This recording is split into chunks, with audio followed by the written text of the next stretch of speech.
donations for Nepal Earthquake victims if you would like to donate. Any single dollar, any single penny. You have a box over here.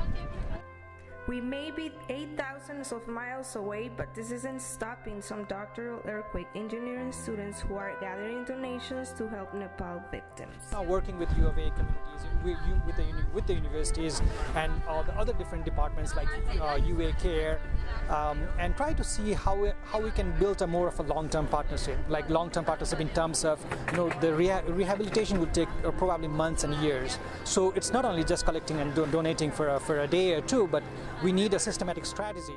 More than 3,500 people are known to be dead and more than 6,500 have been injured after a 7.8 magnitude quake hit the country and surrounding areas. What's happening in Nepal has special meaning for these students. They are from there. Ulina Shakya is from Nepal. The only way that she has been able to learn about her family and friends has been through Facebook. Then other than that, if we are not having any contacts or something like that, we are so worried about what's happening.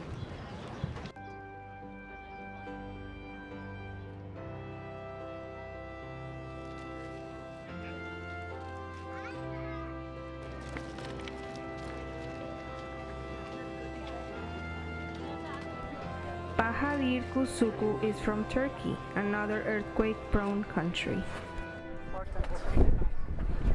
Not only for me, this is important for everyone. That's what I believe. Everyone has to help each other. That kind of catastrophic events can happen to everyone, and it happens actually.